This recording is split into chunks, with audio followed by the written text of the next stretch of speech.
Hey everybody, welcome back to the channel. In this video, we're chasing one of the coolest L781s that I think I've ever documented before, along with a handful of trains from a couple Saturday outings I've had in the past few weeks. Now, as you know, many of the biodiesels that have been stationed in Tampa for a while now are slowly making their way out, and some new old engines are coming in to replace them. So that's what this video is about. Hope you guys enjoy. Welcome back, folks. It is a joyous Tuesday night, 8:29 p.m.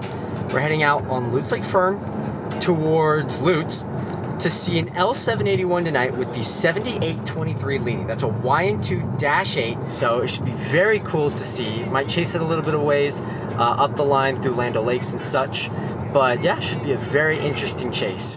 Setting up across from the church on Lake Burrell Drive, just south of Lutz, it wouldn't be long before our train would come around the corner. Tonight, it would take him about an hour from Tampa to make it up here to us, fairly quick for the length of this train. And so at 8:57 p.m. this Tuesday night, the gates would activate and the bells would ring as we get our first look at the new Tampa local power pool, finally leading a long train for Brooksville.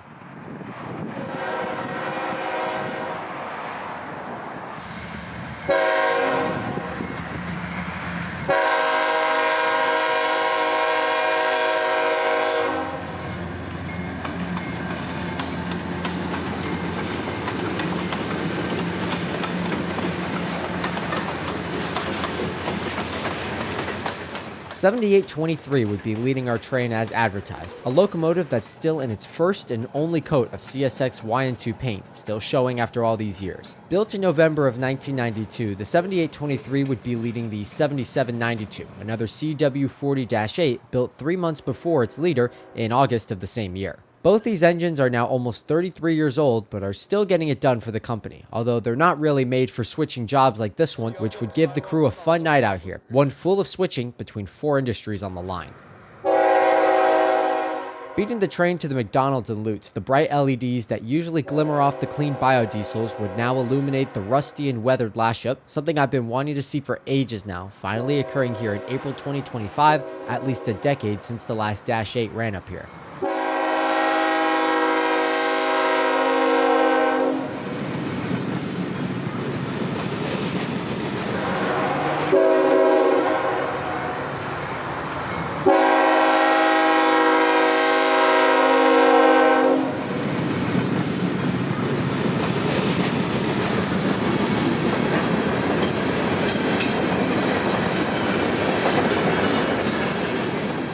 The two hoppers at the front of the train behind the locomotives would be for Gillette's in Spring Hill, located on the 806 spur. 84 lumber is also a frequently switched industry, as evident by tonight's boxcar and 2 loaded lumber center beams. Behind that would be empties for Cemex and the end of the line in Brooksville, where the crew will run around their train, grabbing a string of loads to take back to Tampa before tying it down on the main line.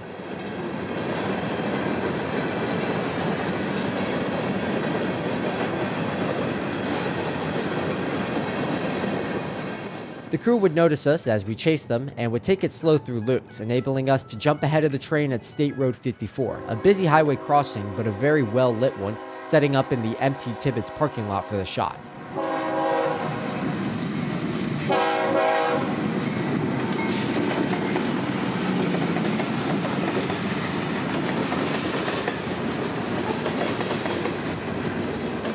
"14 empties would be heading back to Brooksville tonight, where they'll be handed off to Cemex and the company's large balloon track on the north side of town. Within the industry, Cemex will load these empties with concrete, an easy commodity for the railroad to ship, as it's not perishable and a powder that holds well in those dry, tightly sealed hopper cars. Now, between going on duty at 1700 today and switching all these customers on the way to Cemex, this crew won't be making it back to Tampa on this train tonight, instead tying the train down in Brooksville and getting a bus ride back to the yard. A second crew will be driven up to the train the following day and bring it back to Tampa with no work en route.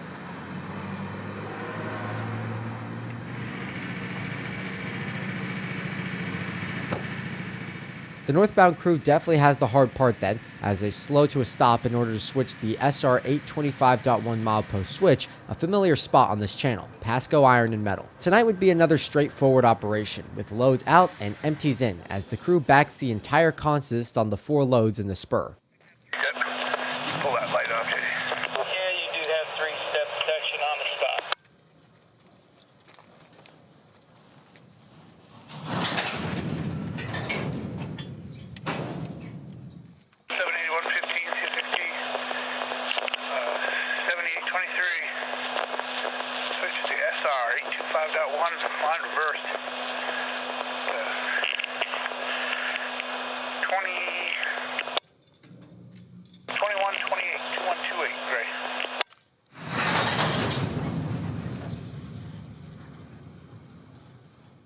The 3 empties bound for the spur are behind the 806 cut in the middle of the train, but since that'll be switched around later in the night anyways, the crew will add the loads to the end of the train to make the operation here go a bit quicker.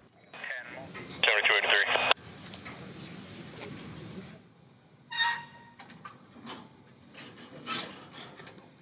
Once the loads have been rolled out of the spur, the conductor trainee connects the EOT at the end of the train and starts charging it up, reconnecting its signal with the lead locomotive and measuring levels as the engineer restores air pressure to the rest of his train. This is called charging it up and only takes a couple minutes, plenty of time for the conductor to line the switch back to normal in order for the entire train to be back down the main line.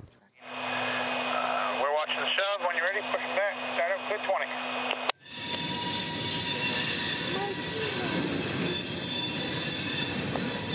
The engineer would back the locomotives up enough for the small but now backed up Lake Patience Drive in order for traffic to clear before completing the second half of the operation here. As cars pass ahead on the road, the conductor is uncoupling those 3 empties from the back of the train, giving the engineer clearance to pull ahead with the customer's cars now on the bottom and ready to be spotted. Spotting is the term for railroad crews placing a customer's car perfectly under a loader or unloader or in front of a door for easy loading and unloading, especially when the customer doesn't have any rail motive power of its own. But since these cars are loaded by cranes and other heavy machinery, the empties are shoved into the spur and tied down, not anywhere specific, just in the general vicinity of the loaders. The lack of precision is probably really nice for the crew, as they can just drop and go, as the engineer brings his engines and 3 cars out of the spur for the last time, soon lined back to the main, reconnecting with the rest of his train and ready to take it to Brooksville.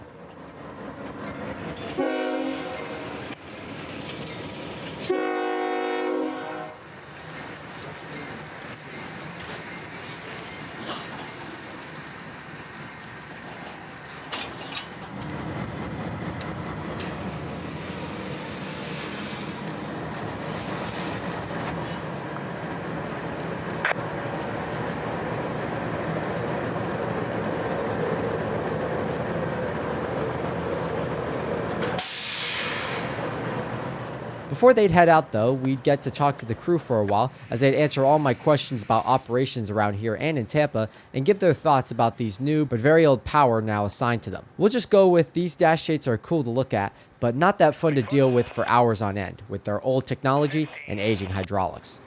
10, 5. Good. Clear stretch.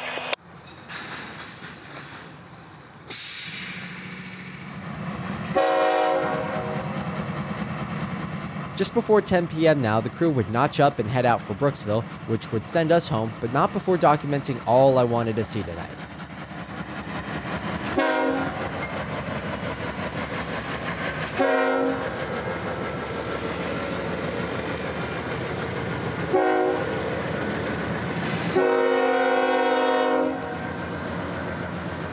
In the last couple weeks leading up to this 781 catch, I'd gone down to Tampa a couple times to see if the Dash 8s were running around on a couple different Saturday afternoons. Spoiler, I'd never end up seeing them, but I would see a few trains in the area, which I think I'll tack on to the end of this chase. We'll get to Tampa in a second, but for now, it's late February and the beginning of the Plant City Strawberry Festival, by far one of the biggest events on this side of the state that happens to be once a year during peak strawberry season. Leaving the festival at sundown, I drive into Plant City hearing IO44 on the radio coming north out of Tampa at a good time today. So I'd set up next to the Diamond in downtown to watch him roll by.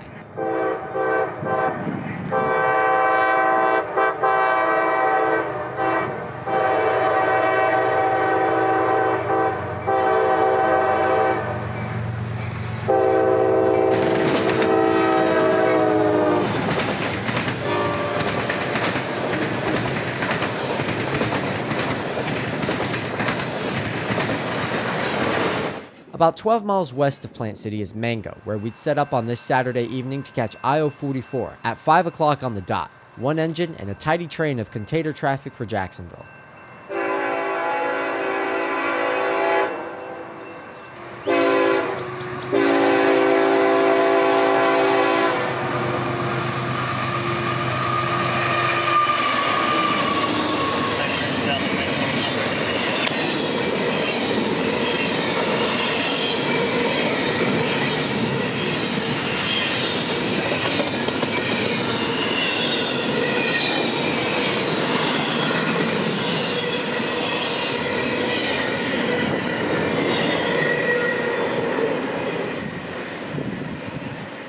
Tampa would be pretty quiet this night, with the next train showing up well after dark in the form of L782. 782 is a train I've actually never caught before coming out of the yard because of its odd service times. It's 22:30 and I'm set up at 50th Street as 782 departs. This train is the loaded version of the daytime L755 with auto-rack loads for Drew Park, returning in the very early hours of the morning, engines light. Then about 10 hours later, 755 will head out engines light as well, and pick up the empties coming back to Yeoman in the afternoons with a pretty solid train usually.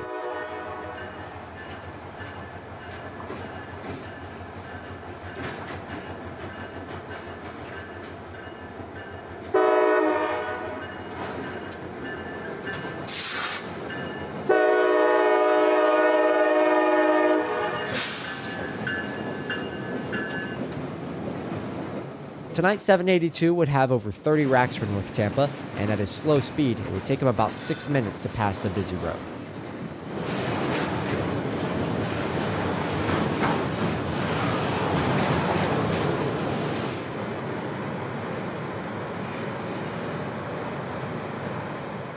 Just a week before, I'd be driving through Tampa with a friend and hearing another IO-44 leaving Tampa, I'd pull off at Orient Road for the catch.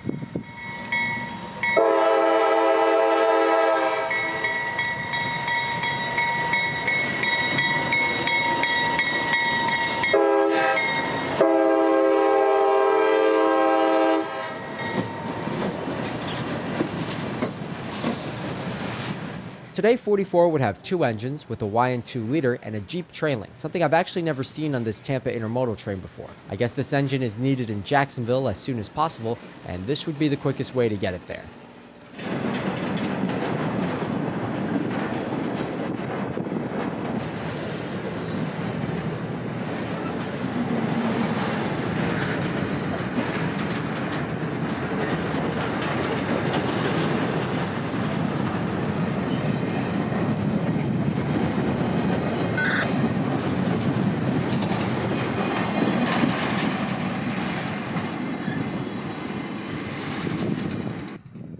From Orient, I'd mosey over to Navy Y and the ACL's old Thanota-Sassa main line from Ybor City to Zephyr Hills and Vitus Junction. The end of the line is now just a couple miles north of Ybor, dead-ending at the North Hillsborough Commerce Park, where plenty of industry still resides, along with Conrad Yelvington and their Temple Terrace Distribution Center. I drive up here with the expectation that local L778 would be switching the plant, but it'd be all quiet and very empty when I'd arrive.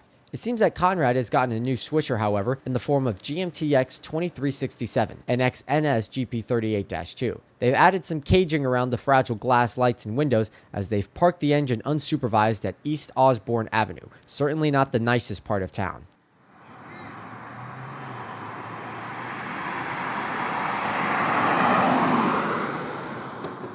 I'd end up finding 778 at Mango, where the conductor would be getting a ride back to the head end, which would be at the north end of the siding. So that's where I'd go, setting up as the two biodiesels would blast off with a healthy rock train for Winston this night.